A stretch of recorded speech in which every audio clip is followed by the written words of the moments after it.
Big tech scraped the entire internet and used it to train the large language models that have now lined their pockets to the tune of hundreds of billions of dollars and perhaps trillions of dollars in market share, market cap, right? And so what was the fuel that created that value? It was everyone's work, blood, sweat, and tears, much of which was poured into copyrighted works. Welcome to Represent More, a podcast brought to you by We Are Them Media. I'm your host, Ryan Clarkson. And I'm Shireen Clarkson. All right, this is episode 2, Shireen. You ready to rock? Let's do it. We had a big weekend this past weekend. Mm-hmm. Partner retreat. The big partner retreat at Clarkson Law. So we do this once a year around this time of year, and it's our chance to get together with the other partners. We've got 8 other partners. There's 10 of us total across, what are we, about 32, 33 lawyers, something right now? Yeah, that's right. And the partners are really the nucleus. So we want to stay connected, and we want to make sure that we're all engaged with one another, aligned, and nothing like a 2-nighter away to just connect and do some team building, right? Yeah. And where we went to Ojai. Did you already mention that? No. Yeah. No, I didn't. Ojai Valiant and Spa. That place is terrific. You got the giggles today? Oh, stop. Oh my gosh. Pull it together. Ojai Valiant and Spa. Well, we're going to have to cut that piece out. Oh, we're not editing any of that. This is good. Okay. We do a Friday and Saturday night. Oh my gosh. Wow. I never see you like this. I don't know. Okay. We're going to edit some of this. If you had to identify where that's coming from, what would you say?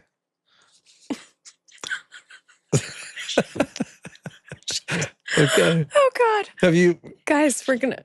Reel it in. Speak. This is an audio format. Ryan.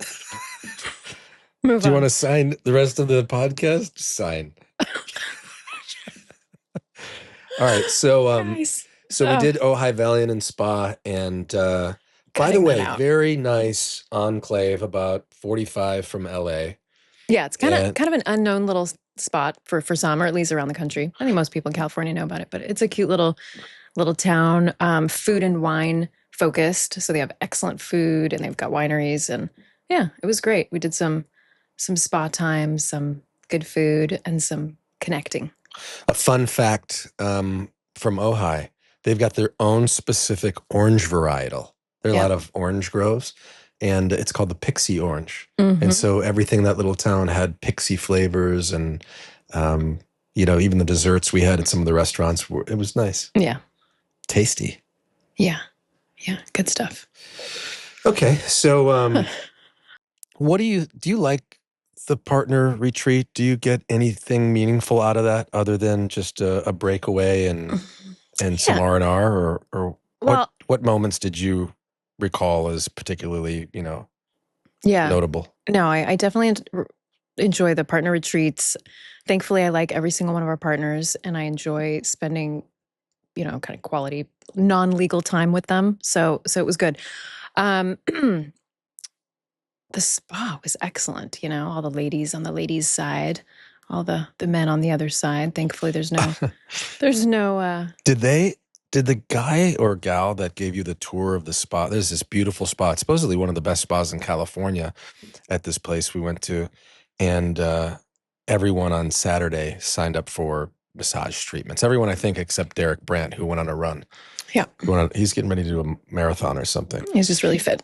Little 10-mile jaunt. Mm-hmm. But for those of us that went to the spa, and I don't know if they did this on the ladies' side, but we had someone talk about like the clothing optional area. And is that, what's up with that? Who's doing that? I don't know who's doing that, but I'm glad none of our people did. I didn't want to have naked time with our partners. Awkward, right? Unnecessary. Yeah. Odd. It would just talking law. Naked. Yeah. Nude law. Is that it? We didn't do that. We didn't do that. Awkward. What else? The meals were nice. Mm-hmm. Nociola, is that what it was called? Mm-hmm. That Excellent. Olivella was the first night, but the one Excellent. Nocciolo Italian Yeah. was amazing. Yeah. Yeah. These Hard to are, get around though, if you need to get around anywhere, right? There's not really a taxi service that's too reliable. yeah, but Ubers and Lyft are hard to it's a come small by. town. You can walk and ride your bikes. It's that kind of a Right, town. it wouldn't That's kill us. wouldn't kill us. Derek's running 10 miles, but I can't walk a mile and After dinner. to a pasta dinner Yeah. and Right. back. Right. Right. Yeah. But meanwhile, on the resort, on the property, Ohio Valley Inn and Spa, I went and played tennis with Glenn, one of our partners. Wait, why are you And whispering? Speak it up. am I?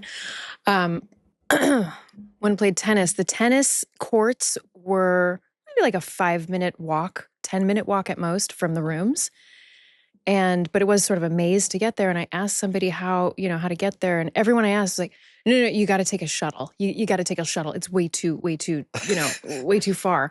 And I'm thinking, I'm going to play tennis. So I hope I'm capable of running or walking that far. A little added Anyway. exercise shouldn't hurt you. Yeah. Anyway, the shuttle service on the property was excellent. Meanwhile, the city has no transportation. Right.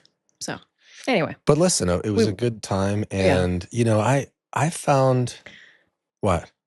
I found I was able to have nice little moments, one-on-ones with certain partners, small group settings, the broader group at times.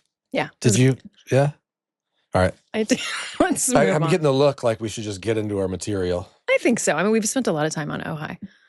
Well, it's also about what it means to create a culture at a firm, right? Mm-hmm. I mean, we've got 75 employees at our firm.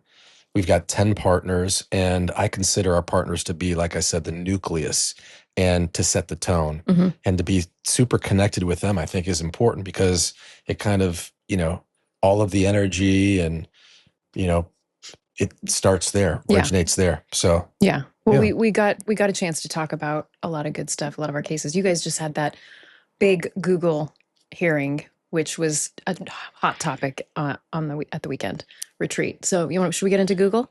Yeah, let's get talk into about Google. the Google case. So we represent a number of classes and clients against huge corporations in connection with their use and misuse of artificial intelligence tools and technology. So one of the cases has to do with the mass aggregation of copyrighted materials from authors and illustrators and without consent, without compensation, without credit, just hoovering up all of those copyrighted works and materials and using it to train the large language models that fuel the chatbots. In Google's case, it's Gemini, and other artificial intelligence tools. And so that case was before the Northern District of California federal district judge, Yumi Lee, phenomenal judge, very engaged, super smart, and really well prepared for a class certification hearing. So it was a big moment for the case. Yeah. So the case is what kind of content would be protected as part of this class if it's certified? Yeah, any copyrighted work. So again, we're representing authors and illustrators. So it could be copyrighted, work from artists. It could be books and that sort of thing. Books, songs, like anything online, or is this part of what was being discussed at the hearing? What is exactly, how is this class going to be defined? Yeah, I mean, that's part of it. Okay. Part of it, one of the issues at the hearing was, what's the scope of the class? What's the class definition? Yeah. There were lawyers present, for example, who represented a couple of large publishing houses. So Cengage and Hachette had lawyers there that were seeking to intervene into the case. Basically, it's a procedural motion that allows an interested party, who has a stake in the outcome of the litigation to enter the case late when they feel that the interests of their clients aren't being adequately represented. And so there was a pitch made from those publishers' counsel. Um, I the sense that I got from the questions the court asked of those lawyers and the discussion from counsel was that it was I don't think that motion is going to be granted. I don't think that publishers are going to be allowed into the case. That's the sense I get. You never know until an order is issued, but that was an interesting thing. I'll tell you a little bit about class certification. The reason that this case is at this stage is so critical is because unlike in a traditional plaintiff versus defendant type of case that so many people are kind of, I guess, understand or kind of understand the way lawsuits work, there's an additional stage with class actions, right? That's what we call class certification. Mm-hmm. And it's where we are trying to convince the court that we should not be able to represent just our clients, our individual clients, but every other similarly situated person or entity or whatever. And it's an important motion because it can change the economics of and the procedural posture of the case dramatically, right? I mean, imagine a case that goes from us representing, say, 6 authors to us representing, say, 6 million covered works or whatever, or more. That changes the economics dramatically, and that's why corporations, in this case Google, fight so hard at that stage. Mm-hmm. Yeah. So, so what happens if we get certified? Are we off to the races, or are we hopefully finding some relief for the class? Like, how does it work? Well, I know, but I want you to explain to the listeners. What do we expect? Let me tell you first a little bit about what class certification is, because you got to meet certain elements, right? There are prerequisites. So Federal Rule of Civil Procedure 23 controls class actions and class certification. So Rule 23A lays out 4 prerequisites that you need to satisfy in order to get a case certified. And then Rule 23B has a couple of additional requirements depending on if it's an injunctive relief class where you're seeking a change in behavior, or if it's a B3 damages class where you're seeking some monetary relief on behalf of the class. Here we're seeking both, right? So the prerequisites are numerosity, adequacy of representation, typicality, and commonality, okay? Not necessarily in that order, but going, ticking them off one at a time. Numerosity means there are so many class members involved that it wouldn't be prudent from a case management perspective, to have them be individual actions, and this should be dealt with in a class action, right? Mm-hmm. And so courts kind of draw that line at different places, but you've heard of class actions with as few as, say, 13 class members, and class actions with millions or tens of millions or hundreds of millions in some cases of class members. Typicality is the next one. So the harms and the misconduct have affected the claimants, not the claimants, but the plaintiffs, in a way that's typical of the rest of the class, right? You've got commonality.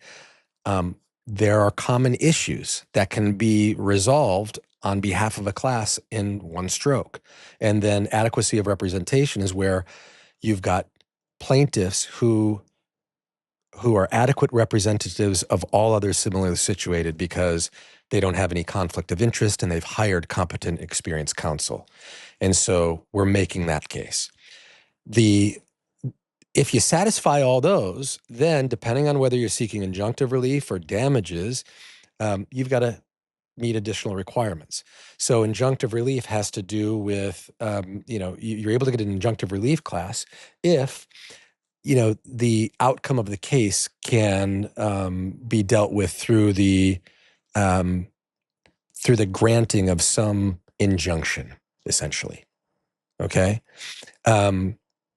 Some change in behavior or change in corporate conduct. I'm trying to kind of explain this through in a layperson's kind of sort of way. Yeah. And then B3 has to do with two others, which is a damages class. That is, you can obtain monetary relief if you also satisfy predominance and superiority. And that means that common issues have to predominate over individual issues. Would it be better to resolve these common issues using common evidence across the class, or are the individual issues that would arise with respect to each aggrieved class member or individual, are those predominating? Do those kind of outweigh the interests of the class issues as a whole? So that's one. And then the other issue is superiority. Is this something, is this a procedural tool that is superior to having, a litany of individual trials? So that's generally. There's one other thing that's like a nuanced thing, which is under 23C4, you can get an issues class. So, maybe it's not a class that fits into more prototypical or traditional type of class action, but there's some issue that should be certified to be addressed by the court on a class-wide basis, and that's an issues class under C. So, that's generally how it's done. Yeah. Yeah. Okay. That's a lot of technical stuff. So just zooming out for a second, for our listeners, if a case gets certified, what does that mean for the case? Is that basic? What does that mean? Once you get through all those technical requirements. Yeah. So if it gets certified, then that means that you've got class counsel that is now appointed to represent the interests of the entire class. Remember, these are classes that are defined in terms of objective criteria. So an example would be, let's say all authors whose copyrighted work, this isn't the exact definition of this. In fact, I'll use a different definition because I don't want to obscure things.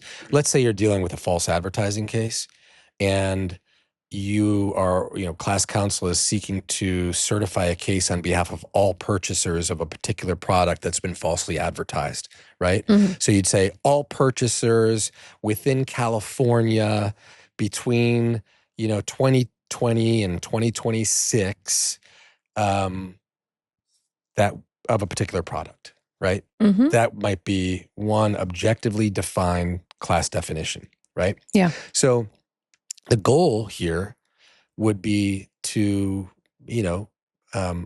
have us appointed as class counsel to then prosecute the merits of the case on a class basis. That's all it is, right? It's a procedural tool where the court says, you know what, if we're going to have a trial on the merits, I'd rather have one trial instead of thousands or millions of trials or whatever. And the idea is you're using the same evidence in every trial otherwise, or you'd be using calling the same witnesses, and it involves the same issues. And the damages are obviously very different. Instead of this being a case about $1,000 or $1 million or whatever it is to the one plaintiff, this is a case about many, many, many dollars, hundreds of millions of that, whatever the case may be. Whatever it adds up to. But it becomes a much bigger monetary scope of damages. And so that change in the case is obviously very important to how both sides are going to treat the case moving forward. Exactly. Yeah. Yeah. So anyway, we had this hearing, and it was in the Northern District. It was in San Jose. And it was open to the public, obviously, and there were some journalists covering. I've seen a few articles come out about the hearing and kind of what went on. I think there was even someone live tweeting throughout the hearing. I learned after the fact, which is kind of interesting. I don't know that I've seen that before. So, Yeah, and Judge Lee is someone who errs on the side. Well, I shouldn't say she errs on the side of, but she's someone who takes very seriously the public's right to information and to the to court here the public nature of court proceedings. Yeah. And Is she a newer judge on the bench at that court? So she's been on the bench for a few years. I think she came from Alameda County Superior Court. I think she was President Biden appointee. So well prepared and seemed very engaged in the material. And I think she considers it to be an important case because it is. Yeah. And she had her court staff there and some of the court clerks at a table there. And it was something I think that, I mean, the hearing lasted 4 hours. That's not typical. Yeah. Have you been to a hearing that's lasted 4 hours, a class cert? That's never on the long side. Yep. Yeah. And you guys had a break in between, and yeah, she had you guys talk about some stuff, meet and confer on some stuff. Yeah, she did. Sounds like it was a pretty complicated one.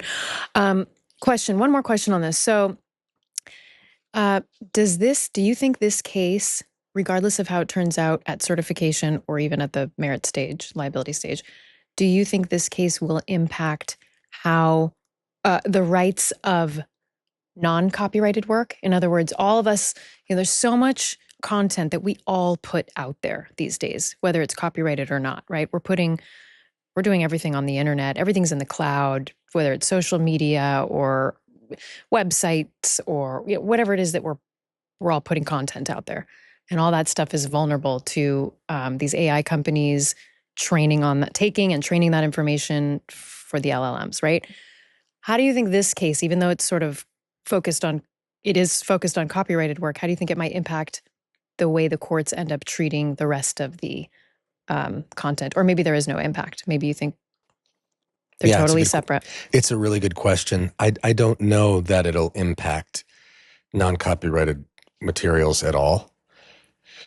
I mean, hopefully it won't draw such a bright line. I mean, even if it draws a bright line between copyrighted, let's protect copyrighted works, but the rest, it'll be silent about, presumably. Even if there's a bright line there, I'm sure there will be much litigation on the other content.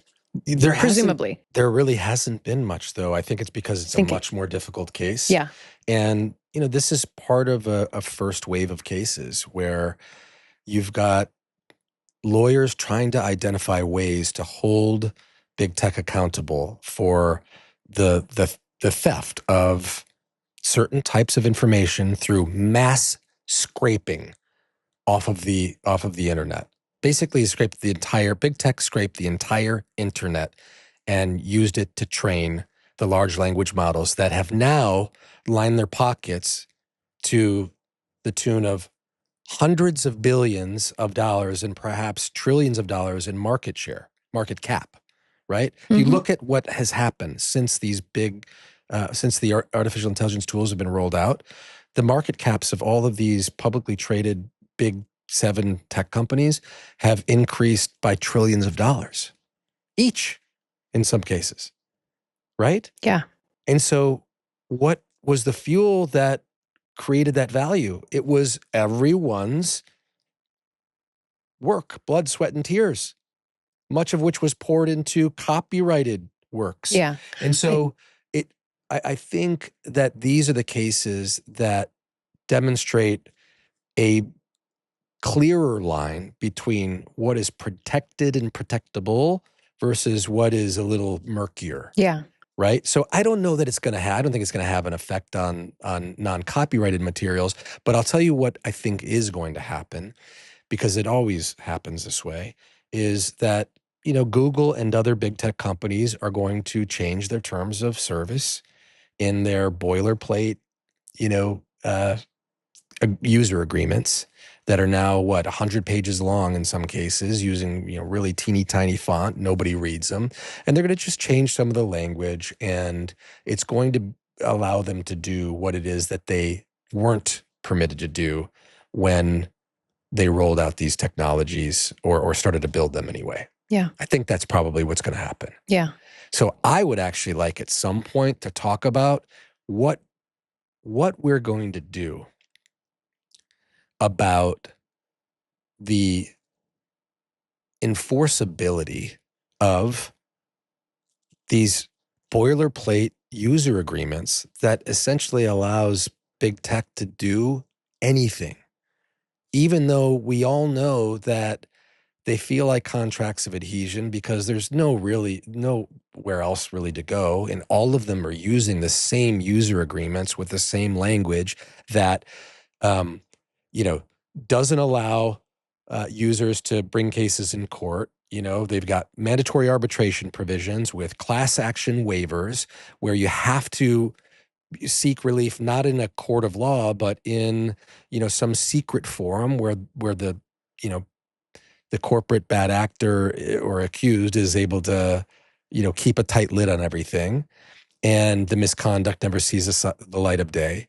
And then you can't band together with other similarly situated people because of these class action waivers. Yeah. So you don't get the leverage of aggregate damages. And at the end of the day, money talks when it comes to changes in corporate behavior. If you're not affecting their bottom line, then nothing's going to happen. So at some point, we need to have a broader conversation about those particular issues. I think so. I mean, what do you think? Do you read terms of service? No, I'm in like anything. Well, I mean, not when it's an adhesion contract, not when it's a contract where I know I will have zero say in any changes. I typically will skim that very much more quickly than I would a contract where there's some negotiation to be had. But yeah. So your iPhone, for example, have you read the user agreement for the iPhone? I have not. What about, and look, most lawyers read the contracts, right? And contracts in their lives that they are entering into. But I think even lawyers are not reading these types of contracts very closely because they're super long, super boilerplate, super tiny, and more importantly, you have no negotiation power. So there's it's either you're going to accept those, those conditions or you're not, or you're going to go use something else. It's futile to do so. I mean, where are you going to go? You might read it later in your free time, right? You read. You might. You kind of. I feel like you like that kind of some light reading. I love it. You're kind of a nerd like when that. In a good way. We're going to do spring break in Maui, right? Mm-hmm. And I've been just saving up all my user agreements to do a little beach reading. Yeah. I can't wait. Yeah. That's why it's good. It's good that we're married, so I can just have you read that stuff. You and Adia can go play in the sand on the beach, and I'm just going to dig into some adhesion contracts. Adhesion contracts. Oh, that's good stuff. Okay, can we move on to a topic I'm interested in? Was there anything else on Google we wanted to cover? Not on my end. No, we beat that horse. I think we did. It was a super interesting hearing. Yeah. And I got to just tell you, I think I was really impressed by. I was, of course, impressed by the judge and just how connected to the material and how prepared she was. But I was really impressed with my co-counsel. They delivered excellent arguments over the course of 4 hours. That's a long time to be, to have to deliver an argument and to be connected. But I think our entire team did an excellent job. I thought the defense lawyers from Wilson Sonsini, I thought they were prepared and I thought they were articulate and made strong arguments. I think at the end of the day, this is going to be something that, we're going to get certified and prevail on. I really do. The case is just too important. The stakes are too high. The impact on the creative community, authors and illustrators and the whole ecosystem for creative works and exploitation of copyrighted materials is all of it's on the line. And I think there was a recognition from the court of that fact. And, so at the end of the day, I do believe that this case has really substantial, significant consequences. And I think we're going to get we're going to end up on the right side of it. So Fingers crossed. Yeah. All right. All right. What do we do? Where do you want to go now? Can I tell you, we're just going to switch topics. I read this article today in US News that I sort of triggered some thoughts and I wanted to talk about. So it was about plastic. You know, I have a major beef with plastic, and as does this firm. So the article was US News Today. These researchers traveled to Antarctica expecting to find no plastic in not only around there, because it's known, it's a very remote and isolated spot on the Earth. So we know that there's not a lot of plastic consumption or manufacturing there. We're not going to spring break to the Arctic. No, That's not happening. most people don't. Well, some people do. Most people don't. So these researchers went out there and, to their surprise, found microplastics in the bodies of a lot of the organisms there, small insects, tiny insects, which is surprising. And Wow. so in the Arctic? in Antarctica. Wow. Which is, again, one of the most remote spots on the planet. Right. Where you don't think plastic will get to. But sure enough, through wind, ocean currents, some human activity like shipping and other things, plastic has made its way to Antarctica. So all that to say, plastic is everywhere. And I think while most people know that it's bad, I don't think we all know, well, I don't think most people know exactly why and why it is that there's such a movement against it. And so I thought we could talk a little bit about that and what consumers can do to avoid it, and what we, you know, from a legal standpoint, what we can do about plastic. I'm into it. Okay. So I want to just... This is a topic that you find very important. We talk a lot about plastic in our family. We talk about a lot about it in our family. We talk a lot about it in our firm because we've done some done some cases involving, you know, companies that are contributing to plastic exposure. Right. So it's a top of mind. It's top of mind. I want to just, before we jump into what to do about it, I want to just... What's the problem? Quick overview about what's the problem, right? Because I think, and look, I'm not an expert. I'm not a medical expert or an environmental expert, but I've looked into it quite extensively for our cases, and so I have some sense. So from a high level, I just want to point out the two big issues, which are environmental and health. Those are the two categorical reasons why we're concerned about plastic. So environmental harms, the big issue is that it's persistent. It's everywhere. So that's hence the researchers who went to Antarctica and found microplastics there. It's not just something that the wind blows in and then it dissipates. No, it stays for hundreds of years. It's not biodegradable. And so it ends up in our oceans, our soils, our food. And once it's there, and so it's everywhere. There. Right. And this isn't just a problem about litter. It's a problem about human health and chemical exposure, right?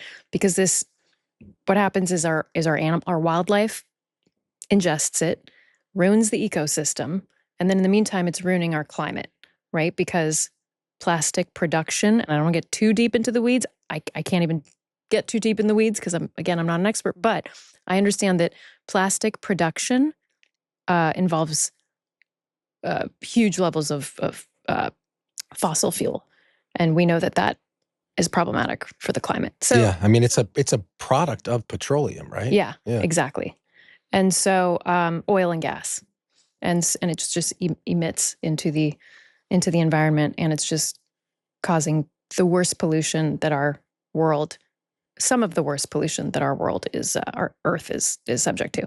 So, point being, plastic does not disappear, and it's pervasive. It gets smaller and smaller. It actually just continues to fragment into tiny, tiny particles everywhere. So that's the environmental issue.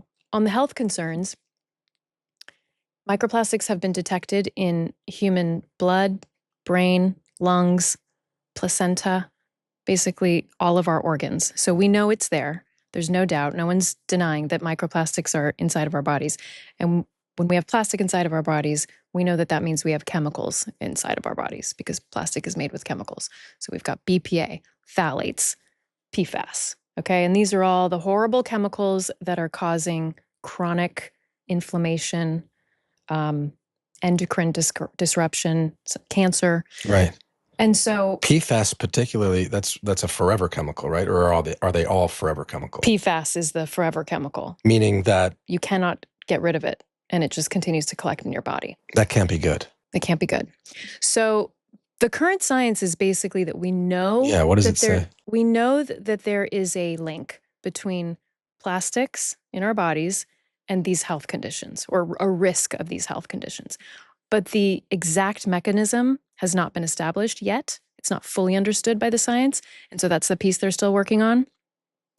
And so until we get a solid understanding of how that works, the courts and the legislature are sort of slow to act and to force companies to stop using plastic or to use less of it, or so it's and sort of a slow of the process. What the inability to establish causation, is that what it is? It's an inability to establish causation, and also an inability to establish how much plastic causes which risks and how. Okay. And until that's clear, it's sort of we know there's a risk, but we don't exactly know how. And so how do you hold company X accountable when we don't know exactly how much plastic company X is contributing to each individual's exposure, right? So it becomes difficult. But there are some things we can do from a legal standpoint and also from a consumer, just everyday lifestyle standpoint. So I want to talk about what can we do as people, just living our lives to avoid plastic. And then we can talk a little bit about the legal. I would like to know. You would like to know. Okay. So I have a question for you. Do you know, Pop quiz. Here's a little pop quiz for you.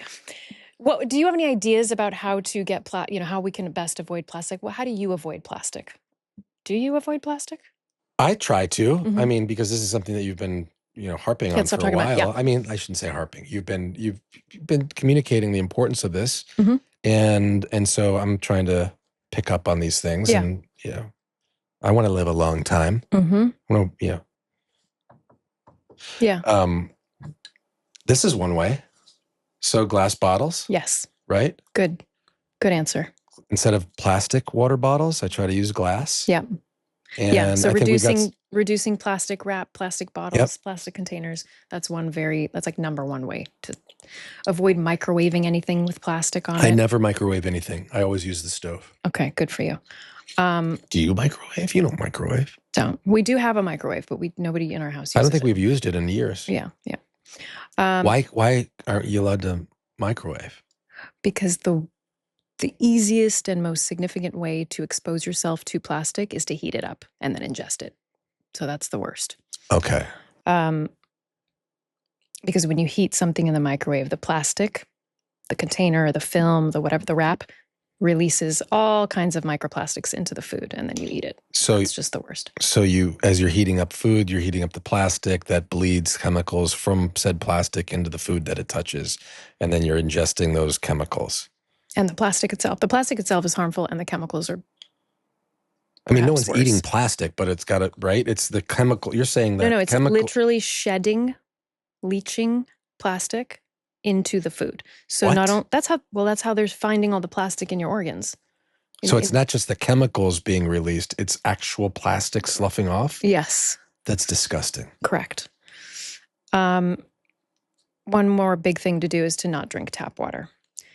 Filtered water as much as possible. So when you go to the restaurants, it's all tap water? Come on. All tap water. That's not realistic. I mean, I'm sure some regions have cleaner water than others, I'm sure, but LA water is probably some of the worst. Hold on. Before you shit on LA water, can we at least look at the water report? Yeah. They do these reports, right? Yeah. Okay. We should do that. Because I tell you what, I used to drink LA water all the time before we got married. And I found it to be fantastic. I used to drink it a lot. I know, but how do you know it was fantastic? You mean it just tasted good.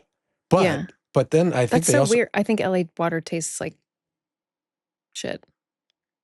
Okay. Yeah. Well, maybe it's changed. I don't know. But we should look at the water report. Yeah.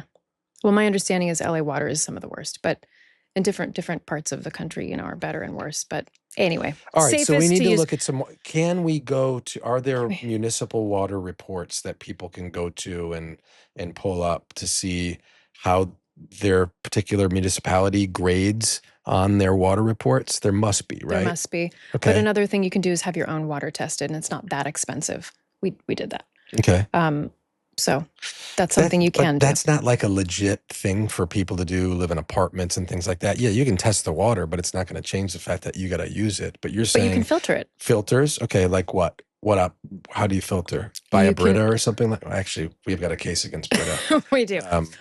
But filtering it with any filtration system, is whether it's good or bad, is better than not filtering at all. Okay. The best is a reverse osmosis filtration system, which is expensive, but that's one option, which filters the water directly out of the tap. And there's no issue with showering or anything like that. You're just talking about consumption of water. Yeah, I mean, I don't think showering and all that is a different conversation, but the ingesting is really the concern that I have. Listen, I think that's good information. So those are some ways. I think another thing to be mindful of is our labels. So having label literacy. So, for example, BPA free doesn't necessarily mean it's chemical free. It just means that it doesn't have BPA, but it likely has. BPA is something that they use in plastic production to make it more an easier plastic to utilize for their different purposes. And BPA has been has a bad rap, and so people know that BPA is bad, and with some products, it's not permissible to use. So companies are touting BPA free. Okay. That doesn't mean it's chemical free. Recyclable. That's probably the biggest myth about plastic that's out there. Because most plastic is not recyclable. And if it is recyclable, it's unlikely that it's actually getting recycled at the big recycling facilities. So it's just ending in a landfill somewhere, mostly. Mostly. Yep. Or the oceans or wherever, the insects in Antarctica, I guess. Exactly. Oh, yeah. I see the connection. Yeah. So recyclable, not necessarily a reliable labeling claim. Microwaves. Do they still have those garbage patches in like the Atlantic and the Pacific? Do you remember a story about that? I remember maybe it was part of the was it part of some documentary we watched? Maybe it was like Al Gore's An Inconvenient Truth or one of those that was talking about these huge plastic garbage patches that exist in certain areas of the oceans. I think the Pacific has one and the Atlantic has one. And it's where the currents kind of all swirl. They come together and swirl, and they get these big plastics that have gone out to sea swirling in this vortex that they can't escape, and it just collects. That's horrible. And it's disgusting. So dense, and what happens? It's just floating around in the ocean. It's just all gets accumulated there, and the kind of ratio of plastic to water is very, very high relative to other kind of like areas of the sea. Yeah, and imagine what that's doing to marine life. Oh yeah, and then we're eating fish. Some people. And then there's also, I think those areas also have what are called, they're drained of, something having to do with carbon, where the amount of carbon is such that it doesn't sustain life very well. Mm-hmm. Anyway. Okay, so maybe we should do a little homework on that before the next talk. Before we get into it, yeah. Yeah, I don't know. This is me just kind of riffing a little bit based on something that was here in my brain. In the back of your... All right, back to your topic. Okay, sorry to detour us. Anyway, I think the point is that we can make some choices in our lives to help reduce the plastic exposure. And in my opinion, that's important to do, both for the environment and for our health. I totally agree. Yeah. And so from a legal standpoint, what can be done? A little bit. I think why it's important to try to have, ideally the legislature steps in, but like I said, they're sort of slow to act on this while the science is catching up. But in the meantime, we can, litigation is helpful in this environment, because we know that companies have more information about what plastic and what chemicals are in their products than consumers do, right? We know there's an asymmetry of information there. And we also know that consumers rely on labels. Yeah. That's all we can do. And so litigation can force transparency, it can force testing, and it can force reformulations and just a overall market correction. And so I think those are the objectives with some of our lawsuits involving these plastic contributors. You know what's interesting? Yeah. You were talking about how plastics have been, these forever chemicals and microplastics or whatever have started to accumulate in people's bloodstreams. And I recall reading about a lawsuit that was brought by, I want to say one of the Midwestern states against petroleum companies, um, for essentially committing, again, this is a little bit foggy, but like a mass battery, like a physical battery for these unwanted chemicals accumulating in the bloodstreams of all of their citizens, which I think is kind of an I love interesting, that. that's an interesting case, right? Battery. Or maybe yeah, exactly. Yeah. Or maybe that was me thinking about it, but there had some lawsuit, An assault. I it like might an have been like assault as well. negligence. Yeah. It might have been a negligence case, but I was thinking, isn't that a physical battery though, of sorts too? Like a civil battery? Someone were to punch you in the face, they could be prosecuted for criminal battery, right? But you could also sue them for civil battery, where you're able to get damages against them for your medical bills and the emotional distress of it and whatever, right?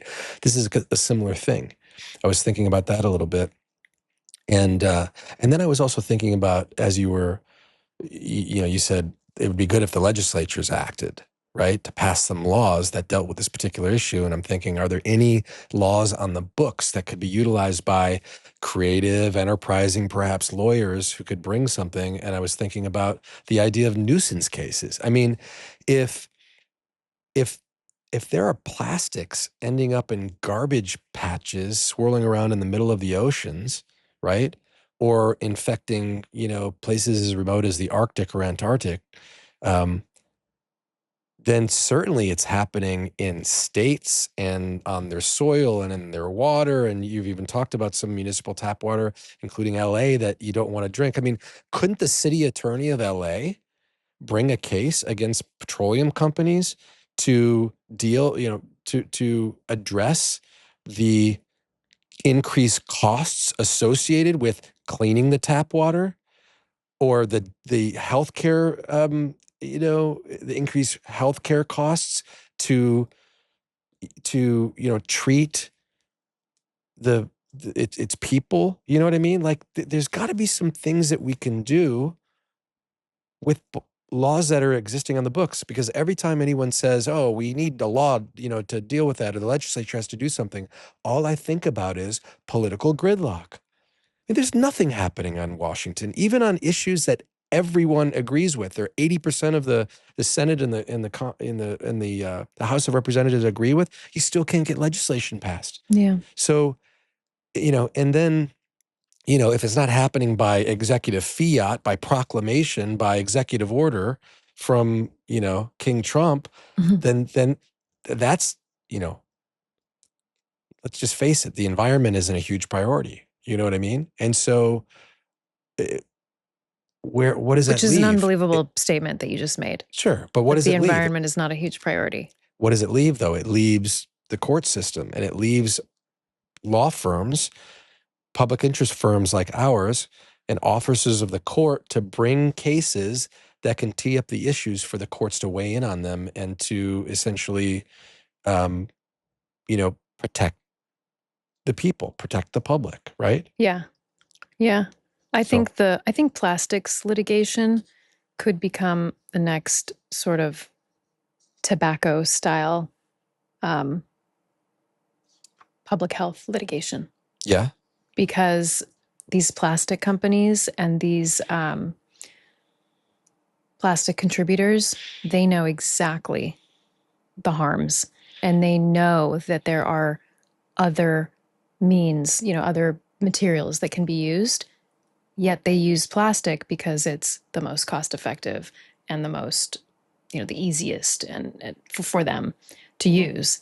And I just think that I think once the science catches up, it could lead to some successful litigation in the way that those tobacco cases did. Well, what's interesting about what you just said is, of course, companies are going to do the most cost-effective thing. They've got a corporate mandate to do that, right? To give their shareholders the best return they possibly can, and to make all business decisions that lead to one thing, and that is greater profits. So yes, of course, if they can cut costs and thereby increase profits by using plastics as opposed to some alternative, they're going to use that every single time. And but But what not at the risk of harming or killing people, consumers. if they can get away with it, though? That's the whole thing, right? Well, So yeah. what you're talking about is this issue. What you're talking about is this issue of corporations privatizing profits and socializing the harms. It's what we're seeing in artificial intelligence right now, but we saw it in tobacco, and we're seeing it in AI, and we're seeing it in plastics, right? They are privatizing profits and they're socializing the harms, right? Yeah. It's not just polluters that are dealing with the ill effects of producing, copious amounts of plastics that harm the environment. It's the municipalities and the counties and the states and the country that is accumulating all those harms, right? Everybody bears the burden. Yep. Where's the fairness in that? Yep. So how do we deal with that issue? That's the big question. Yeah, that is the big question. Should we just sit in silence for 40 seconds and ponder that? I'm asking questions. I'm not saying I have answers. Okay? Yeah, yeah. No, these are good questions. I'm glad you feel as passionate about it as I do. You really pulled something out of me there. I know. You almost didn't Talk. care at the beginning of this conversation. Now you're almost out of your seat. It's good. No, I cared. I cared, but I just didn't realize how much I cared. No, I know. Well, when you think about the corporate greed part of it, or you think about the profits over people part of it, it's enraging. Totally. These are our... Even if you're not concerned about your own, when you don't see an acute consequence to your plastic consumption, you're like, I've been eating plastic for, 10, 20 years. I'm fine. So you don't see the impact on yourself necessarily. And so you don't think it's a big deal. But I'm not saying you, but people, right? Sometimes point the finger at me. I get it. But some things may trigger you, more than that issue, more than the immediate health consequence, right? And that's the corporate greed. Right. So, all right. That's what I got. Should on we wrap plastic. Her up?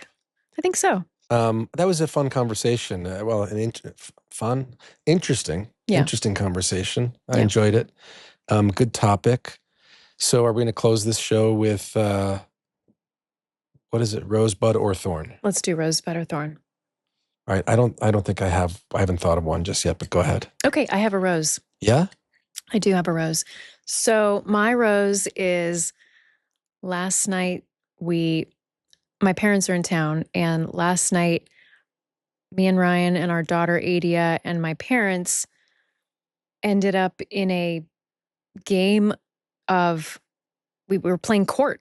We were playing court in the living room, and it was our daughter Adia who decided she wanted to be a lawyer and she wanted to prosecute Ryan and me for stealing the chocolates that this little boy gave her for Valentine's Day. And she noticed that there were 3 chocolates missing out of her big heart chocolate box. And she said, you guys are getting on the stand, and I'm the lawyer, and I'm going to prosecute you guys. And I want to figure out which one of you ate the chocolates. That's right. The curious case of the missing 3 chocolates. That's right. And my dad was her co-counsel. She called him.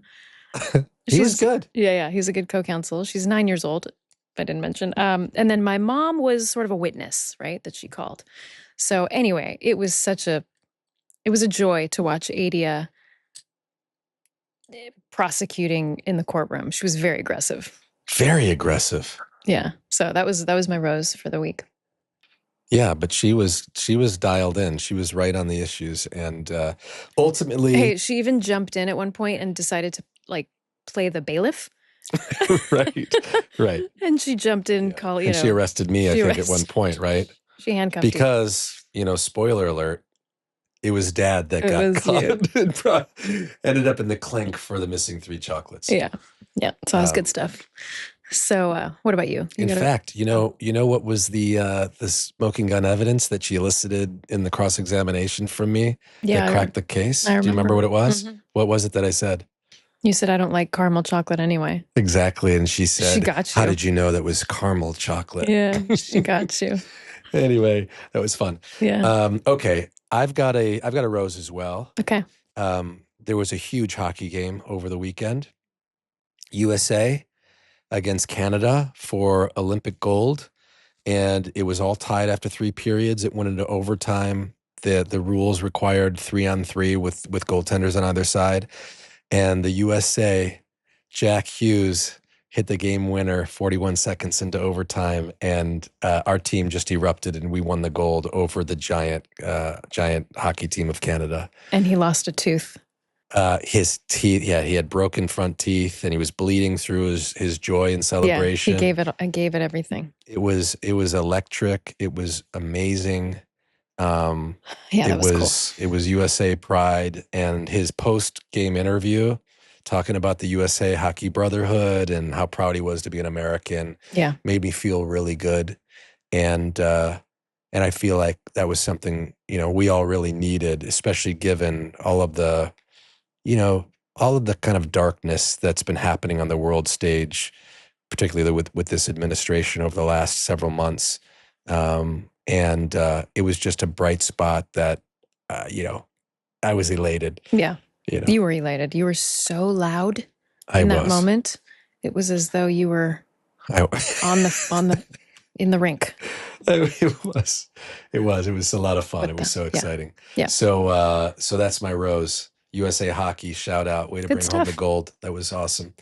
All right. I think that's it, right? I think that'll do it. Should I read us out? Let's wrap it. Okay, here we go. Where is it? Where am I? Oh, goodness. Can you riff for 2 seconds while I find this? Oh, sure. Yeah. Yeah. Okay, thanks. Great job. Here we go. Represent More is a production of We Are the Media, featuring me, Ryan Clarkson, and my co-host, Shireen Clarkson. Represent More is produced and edited by Marketing for Justice and Q Michelli, and recorded live at our studio here in Malibu, California. Be sure to subscribe to Represent More wherever you get your podcasts, and find us on Substack at representmore.substack.com. Thanks for listening, and we'll see you next time.